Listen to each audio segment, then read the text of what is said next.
এরকম খেজুর দেখতেই ভালো লাগে।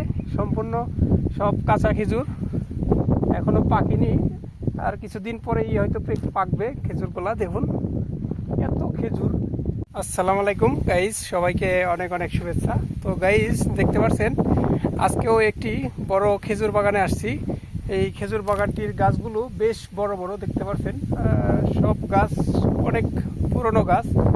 আর বড় এই বাগানে এমন একটি গাছ আজকে দেখতে পারলাম, এমন একটি গাছ, এই গাছটির মধ্যে এত খেজুর আসছে।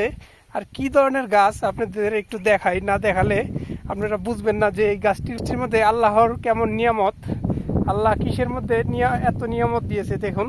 তো এই গাছটি দেখুন, আপনাদের একটু দেখাই গাছটি কিভাবে রয়েছে।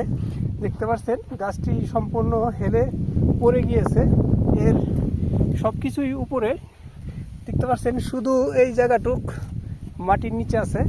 এই গাছটিতে দেখুন চার সাইড দিয়ে হেলে পড়ে গিয়েছে। তো এই গাছটিতে দেখুন গাইস কত খেজুর, আল্লাহর নিয়ামত। কেমন গাছে এত নিয়ামত, দেখুন আল্লাহ কত নিয়ামত দিয়েছে কিরকম গাছে।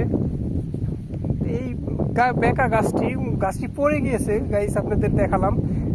সম্পূর্ণ গাছ হেলে পড়ে গিয়েছে, যে দেখতে পাচ্ছেন, যাতে না পড়ে এর জন্য যে কাঠ দিয়ে রেখেছে। আর দেখুন খেজুর, দেখুন গাইস কি পরিমাণ খেজুর। এরকম খেজুর দেখতেই ভালো লাগে।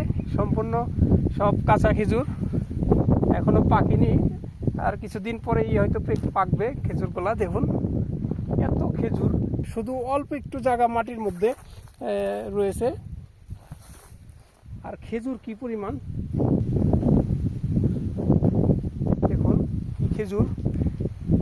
খেজুর লাগতো একটি অনেক অন্যরকম অনুভূতি, ভালো লাগতেছে এত খেজুর দেখে গাইস।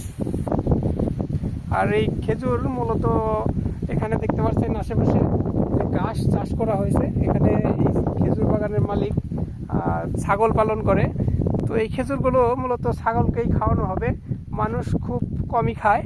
তো এই দেখতে পাচ্ছেন, আর খেজুরের সাইজ দেখুন গাইস কত বড় বড় খেজুর। তো এদিকে আরও কিছু গাছ রয়েছে, এই যে দেখতে পাচ্ছেন, এই যে মই দিয়ে ওঠে, মই লাগানো রয়েছে গাছটিতে। এই যে এই গাছটিতেও কিছু খেজুর রয়েছে। এছাড়া ওইদিকে আরও কিছু গাছ রয়েছে, ওগুলোতেও খেজুর ধরে আছে। আর এই মাঝখানে দেখতে পাচ্ছেন জায়গাটি, এখানে ঘাস চাষ করা হয়েছে মূলত ছাগলকে খাওয়ানোর জন্য। আর এই বাগানটি বেশ একটু বড় সড়ো দেখতে পাচ্ছেন, বেশ গাছ রয়েছে। আর সব গাছগুলো একটু বড় বড় সাইজের বড় গাছ, সবগুলো গাছের খেজুর দেখানো সম্ভব না, এগুলো উপরে খানোর জন্য। যে এরকম গাছেও আল্লাহ কিরকম নিয়ামত দিয়েছে, আল্লাহর নিয়ামত খেজুর। দেখুন কত খেজুর।